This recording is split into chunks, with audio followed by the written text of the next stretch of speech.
we move forward with a superconductive cable research project. If I might just interrupt you for just a moment. This had to be 6 or 7 years ago. I was Lieutenant Governor in California, and 3M, the manufacturing company, came in to talk about exactly that issue. And they had researched and developed a new conductor that was 30% more efficient in passing those electrons down the line. Think about what we could do in America to improve our energy capability by putting in place that, and if that was made in America, we could not only improve the energy efficiency, we would increase the capacity of our electrical system by 30% simply by rewiring those conductors across this nation. Right. That's what American manufacturing, research, manufacturing, put it in the infrastructure, build our strong economy. Great example. Well, you know, and there's so many of us that are fans of education, higher education investment. And think of it, we cultivate all of this talent. We draw forth the abilities of people through education. We allow them to discover who they are. What are the gifts that I bear that can be utilized to strengthen society? Well, we make that investment and then don't gain on it. We don't stretch those opportunities to the max. And it's so important, I believe, to continually think beyond the status quo. And when we're dealing with the energy arena, you know, it's a line loss, for one, that allows for huge savings and great opportunities for jobs to research that potential. But it's also issues like waste heat, which can be recaptured and make more efficient our energy system. So as we create and generate these energy supplies, if there's waste there and we can captivate or capture that waste and stretch the amount of energy supply that we can create, here yet is another opportunity. So it's endless. And for us to just continue to do the same old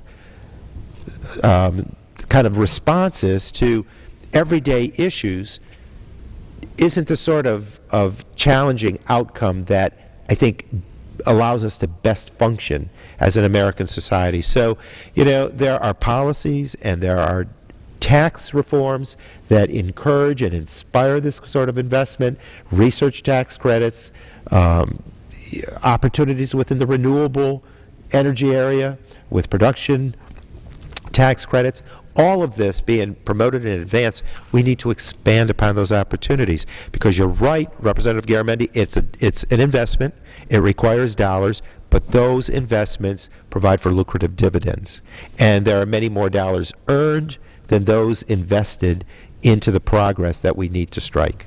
Well, we have a little bit more time. I think it's about time for us to wrap all of this into one piece. And I'll take the first shot at it, and then if you would be so kind as to finish it up. I'm thinking of Chicago. Not my territory. It's a long way from California. Beautiful city, very dynamic city. At the turn of the previous century, in the late 1800s, they had a architect, city architect, Burnham. And he wrote, "Think no small thought, for it stirs not the heart of man." Very interesting. We ought to add women to that equation now, but what he said is, when we rebuild this city, we need to build big. We need to think bold thoughts. We need to think about the greatness that could exist if we step forward. Earlier, in the previous hour, we heard about the exact opposite. We heard about inward, thinking small. We are not going to reach out and fulfill the great potential of this nation. Instead, we're going to retreat. We're not going to allow government to be part of the greatness of our future, but instead we're going to make it smaller and less viable. And those 5 things that I talked about, education, that's a public investment. Infrastructure is both public and private. But the public side is critical. You look at manufacturing. Manufacturing has always been private, but it is also reliant upon the public sector. And if we use our tax dollars to buy American-made products, we are causing the manufacturing sector to grow, to blossom, to innovate, and to be even greater than it is today. And in developing the research, that's both a public and private, but it is largely a public sector investment.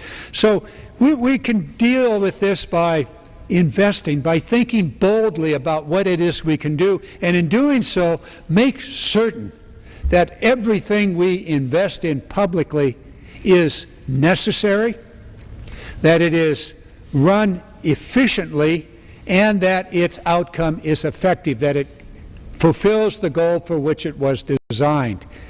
Those should be our watchwords: efficient, effective, necessary, and be bold. Think no small thought. This is America. This is the world's greatest country, perhaps ever. And it was created by bold thinking, both public and private, working together in a synergy that created this incredible nation. I'm excited. I'm excited here in the very early days of the 213th Congress. I know we're going to have some big battles over debt limits and the like, but as we go through those fights, I want us to be bold. I want us to be big in our thinking. I want us to fulfill the great potential of this nation. And I know we can do it. I know we can do it. Well, Representative Garamendi, what I hear you saying is probably a definition of the American dream. Yes. And the American dream was designed and brought to us by the boldness of generation upon generation of immigrants who added to the peoplescape of this great nation, added to the Native American population by stages of journeys that traveled to these shores, that we, as a compilation of those journeys, are a stronger people. The foundation upon which we stand and function and dream was developed by people who dared to dream nobly, dared to invest in their community, in their people. And that, I think, is the challenge to us in this very moment in time. Will history see us as a people that dreamt beyond the ordinary?